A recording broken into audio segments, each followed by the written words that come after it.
Thanks for joining us. We are talking about the trust measurement of how people view things. And of course, joining us in the studio is Arun Menon, who will be talking about the Ipsos Trust Track, talking about how trusted corporations and institutions are, not just in Malaysia, but around the globe as well. Arun, thanks for taking the time to come over to the studio to talk to us about this. What's important about the trust track is that you track it over years, and because of this, the trust index has indeed gone up from 46 to 50, 56, and has remained consistent from 2021 to 2022. I want to know what it means. What does 56 mean, and is it showing more trust or less trust than before? So thank you, Ibrahim, for having me and Ipsos at the show. So you're rightly so. The trust has improved mostly during the COVID pandemic years, right? And then it kind of has plateaued or stabilized between last year to this year. So what we see from that is that mostly people seems to be the trust level hasn't changed much at the overall consumers or the general public in Malaysia. What we have seen in increased period is that there's a lot of activities during pandemic years from the government side, the institution side, to support a lot of the people. Now we are seeing as a normalization of these things. Okay, that's all good and it's all reflected in the trust. So trust is like a reservoir. You build it up, right? So whenever there's a crisis, you can utilize that trust, right?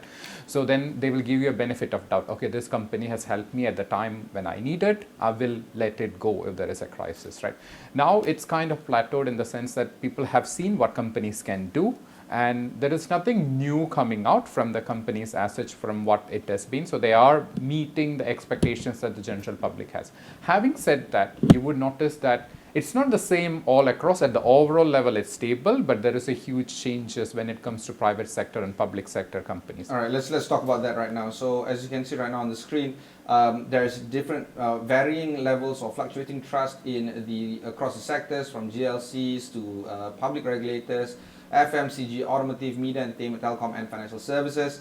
Let's talk about the increase or the decrease in the trust within the sectors. So what we have seen is that, and it's for some years as such, the government and government-linked companies tends to be stable in Malaysia in terms of trust level, right? So it's almost the same. So the few minor points here and up and down, right? But we have seen two categories. We track around 15 categories and around 125 brands at the overall trust track. And in that 15 categories, we see two categories as gaining on trust level. That's mostly on the FMCG or the consumer good category, and also on the media and entertainment segment. So there's two segments which we see that, huge lift in terms of sector. So though it's overall the kind of stable, but there is movement for specific categories. And of course, one item that we need to touch on is that some companies are more trusted than others. In this case, EPF and Petronas are the two most trusted brands in the country. Why is that so, you think? Okay, so EPF and Petronas was the most trusted last year as well. And in case of Petronas, from the time that we've been tracking, it is either in number 1 and number 2 at the overall level, right? So that's also quite different in Malaysia. An oil and oil company being as the top trusted company, right? It's not the same across the globe. Yeah. That shows the difference is that in Malaysia, we attach a lot of personal attachment to emotions to Petronas, right?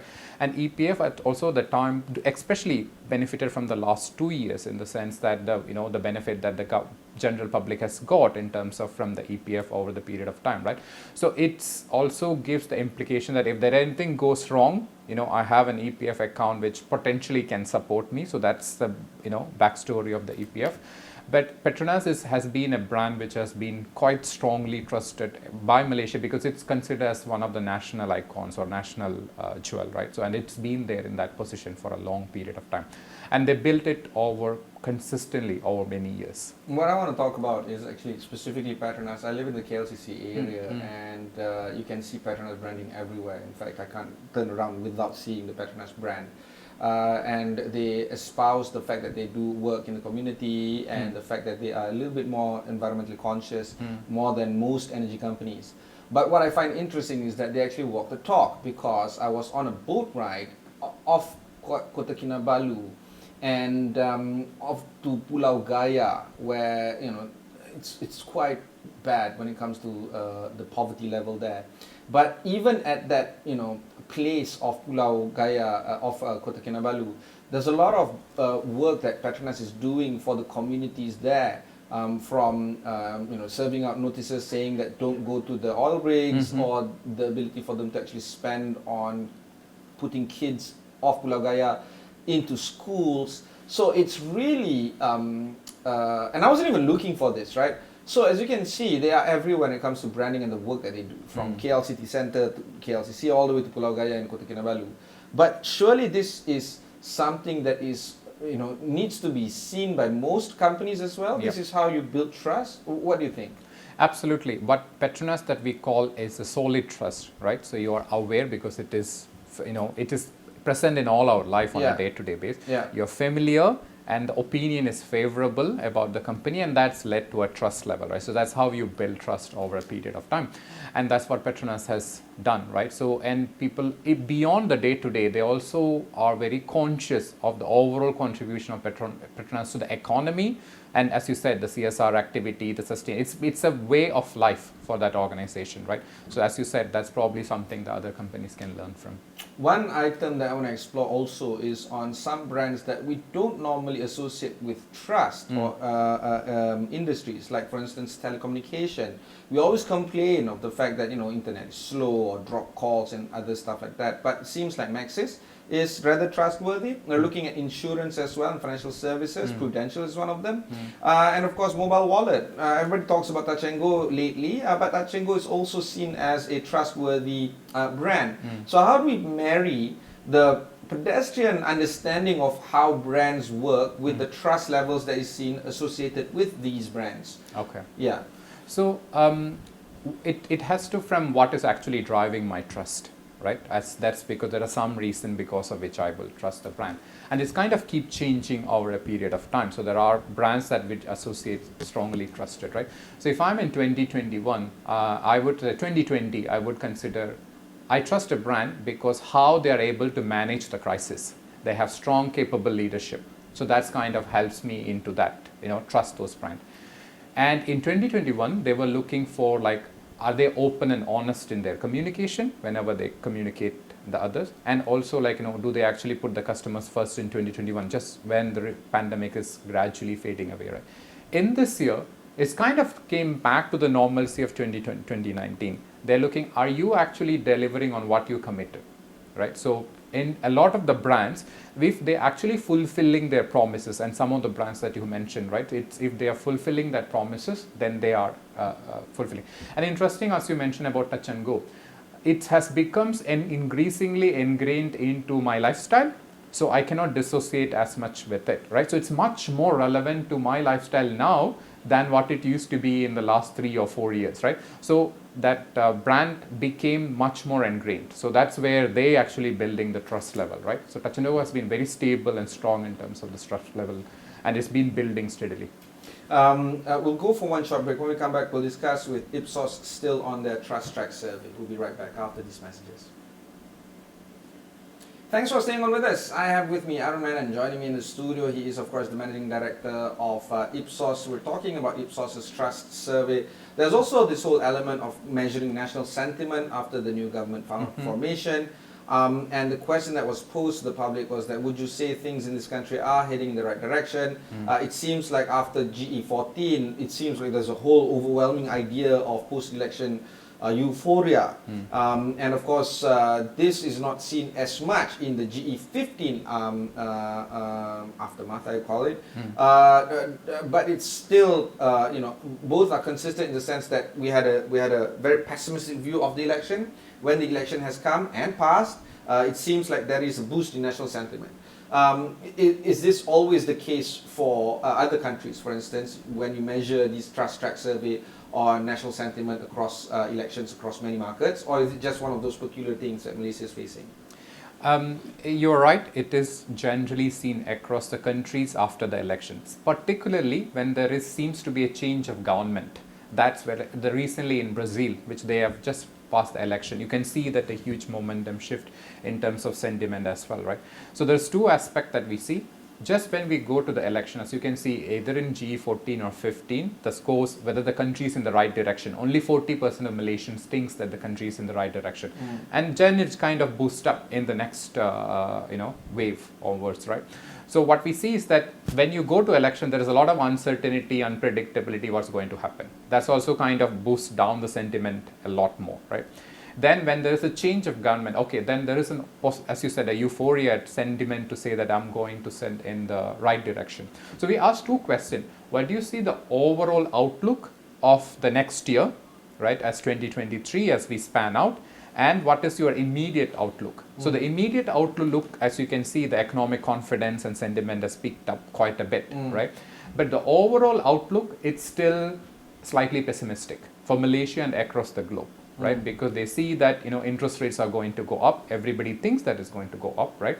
They see there's going to be more because across the world there is tech companies are laying off, and there is this unemployment issues which is generally prevalent.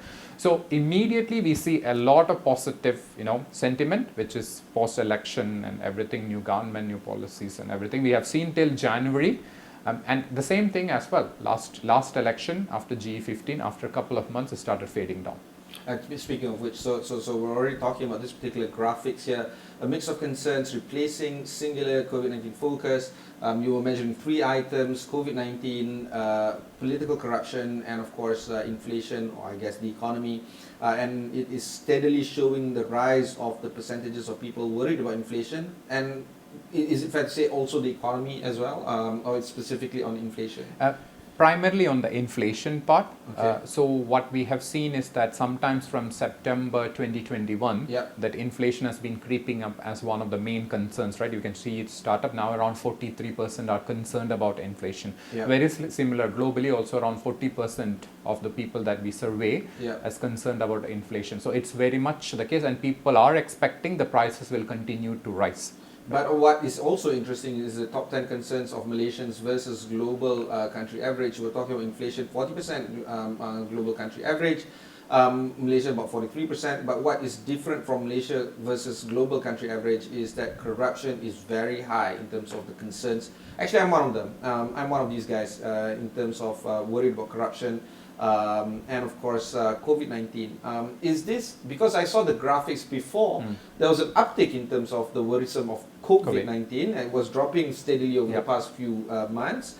Is this because of the reopening of China? Absolutely, you're on the dot on that one. Whenever that, so Malaysian tends to be highly sensitive to COVID-19 compared to the rest of the world, what we have generally tracked. So when there is any surge, like for example, when China is opening, a lot of communication around, the issues in China with COVID, then definitely that uptick. But financial political corruption, as you can see, is that a constant line which has been underplayed as a worry of every Malaysian. So almost around 40 to 50% Malaysians are always concerned about it.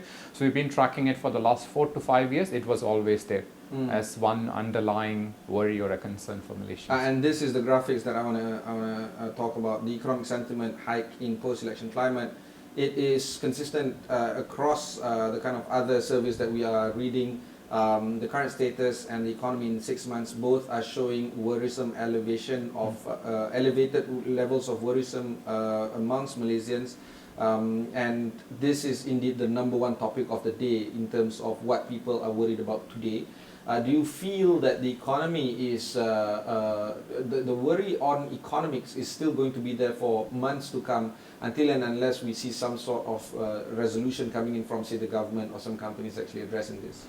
So the current sentiment, which is positive, right, the economic sentiment post-election immediately as such, right, that's partly because of there is a general sentiment that the ringgit is strengthened over the last few months across the US dollars. There's a lot of positive news immediately after the elections, right? Whether, as you rightly said, whether we can actually maintain this stream of positive news, and that's something which is going to help us, to continue to go the economic sentiment up, right? And there's going to be a divergence, what we see across Malaysia and the wider Asian region compared to Europe and the US, right? The same individual in US and Europe is much more concerned about the economy and the recession and everything, probably Malaysia is not as much, all the Southeast Asian countries are not as much worried about that. But still we need a constant steady stream of real planning and activation from the government side, and also a lot of positive good news which helps the people to keep up that thing. Because with the sentiment also spending, if I'm positive, then I would rather go buy this product. I'm more confident to invest in a property or buy a car, right? So sentiment is always linked to the purchase intention of people, and it's reflected in the business in general. Okay, one more short break. When we come back, we'll discuss a little bit more with Arun Menon of Ipsos.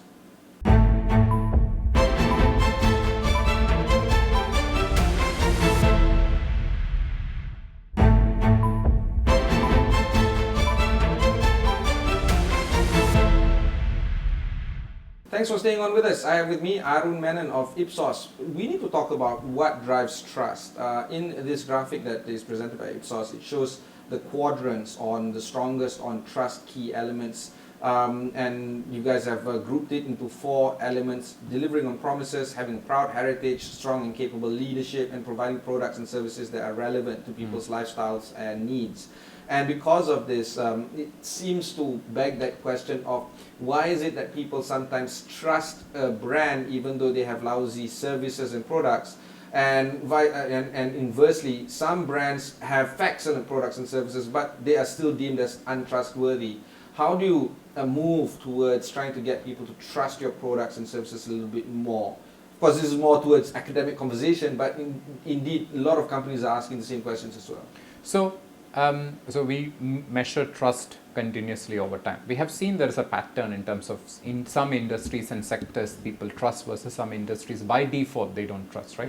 So if you are a pharmaceutical company, you tends to be more trusted at this point of time compared to a social media company, which is least trusted, right? It's the same. The doctors and teachers are the most trusted profession. Politicians and the government officials are the least trusted. Right? So there is already, even if you are a good politician, right? If there are good politicians, of course, then so it's a much more difficult for them to gain trust than somebody who is someone who is working as a doctor or a technology, right? Sometimes we kind of give trust in that, because of the professions or the sectors that we are. So some companies, by the benefit of certain sector or industries, they automatically gain trust. In Malaysia, government-linked companies, right? Because of the stability and the support with the government, so they tends to be much more trusted. So if you have, I wouldn't say less work that you have to do, because sometimes the trust is given, just because you're part of that industry. But someone who is on the other side of the space, right? For example, if you are in the media and entertainment, you have to gain trust over the period of time. So one of the things that we have noticed is huge shift when it comes to media companies, right? News channels and media platform gaining trust over the period of time. It's partly seen, for example, the Star gaining 18 points, overall the industry gaining 15 points, partly because of they're much more familiar of these channels during the election times, right? And they are thoroughly reading and engaging this platform, which actually gained them the trust over this period of time, right? So, but on the other side, you have TNB and Plus, which we would consider as what if you will only worried if the there is a roadblock or the electricity is not coming, right? But these are the ones which is associated with one of the core aspect. They deliver on their promise. The simple aspect of TNB is that there is an uninterrupted power supply. They deliver on it and they are trusted for that, right? But if there are frequent disruptions, then they are going to suffer heavily. And as I said, touch and go, as you say, in the next bucket, right? It's because it's now unavoidable as part of my lifestyle if I don't have the wallets with me, right? So that's the way it's company. So it's an evolving aspect. We cannot say that last year I'm trusted, that means that it's kind of given. You need to continue to invest in that, right? So in terms of your brand, in terms of your customer proposition, and again the activities, how you're contributing to the society, ESG becomes a big part of it. So that's something which we would evolve, right? So if you're a business leader, how would you decide which quadrant, so to speak, is to build on the brand and to build on trust with your stakeholders? Is there a choice for us to harp on a particular area, or is it more of a holistic approach and and move as a collective across these four quadrants? So so trust comes with familiarity, right? If you're not familiar with a brand, right, there are a lot of brands which I am not familiar, then definitely there is no trust in those brands, right? Yeah. Because I don't know much about you. Like No trust and untrustworthy could be Exactly. different, right? Yes, it could be. Yeah. That's, for example, it's just if you are in a, say, for example, a social media space or those kind of Yeah. companies, right? If I'm not very familiar, just because you are in that category, automatically I'm less likely to trust you, Yeah. right? Yeah. So that's one thing. So the more people are aware of you, it's more likely that you gain their trust and understanding, right? So the visibility of your brand becomes very important, right? Then as going to it, are you visible for the right reasons, right? So where you've been communicated, like where your social media and the public engagements and as such, right? So it's not just the company, even the leadership. A lot of times people look at the organization based on their leadership, right? So your leadership, there's a lot of people are saying that I would want to see the leadership, like, we know that some of the global brands are known for their, CEOs and the leaders, right? So they also carry that personality reflected onto the brand. Sometimes they're bigger than the brand, sometimes they aid to the brand as well. They also contribute. But then your regular brand building activities, which is your day-to-day activities, your, making sure that your products are relevant, our brand is quite strongly engaging and, in line with what the moving, consumer expectations. So those are the other day-to-day part of every organizations. Finally, I want to explore on some of the 2013 ideas that you can share with us. Businesses are really thinking hard about how to optimize their resources, both financial and non-financial. Say, for instance, the tech sector, they've culled so many thousands of jobs globally. In Malaysia, we're looking at some businesses even winding up because the inability for them to maintain strong cash flows in the months to come.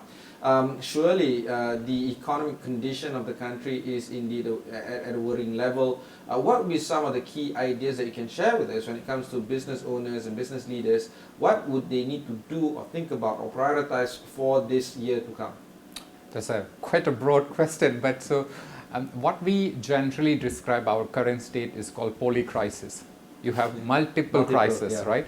And why isn't that like the norm now? Yes, Polycrisis crisis, right? So, and the point is also some crises lead into other crises, right? For example, the war is leading to inflation, and the inflation leading into issues, as you said, the companies has to struggle, and then they have to make the people redundant. So it's just one leading to each other, and it's one of the things is very complicated for an individual company or an individual government to address, right? So that it's, some of these responses has to be much more coordinated, right?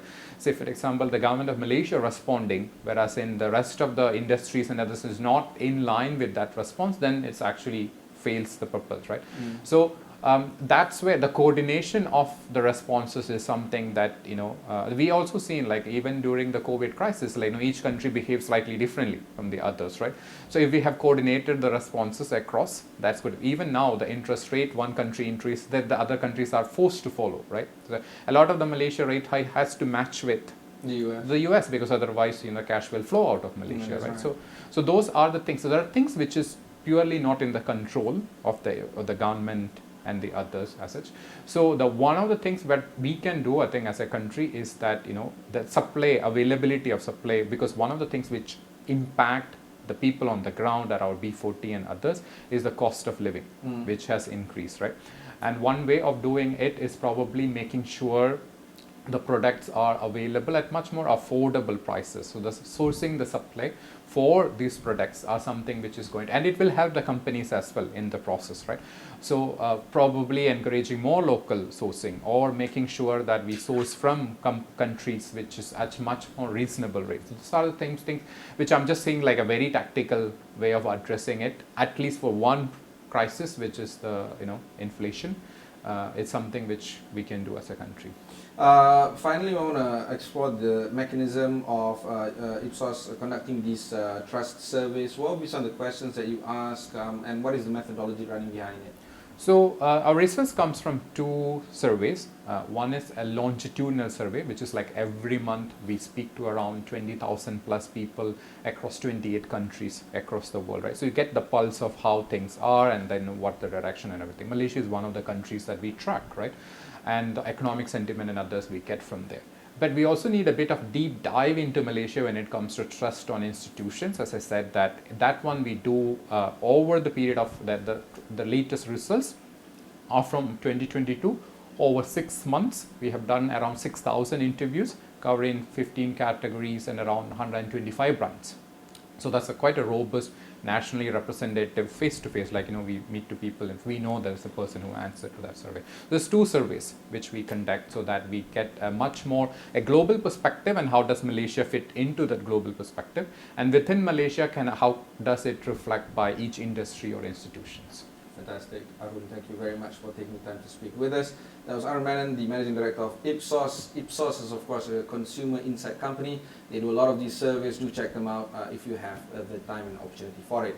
My name is Ibrahim Sani. Catch you in the next one.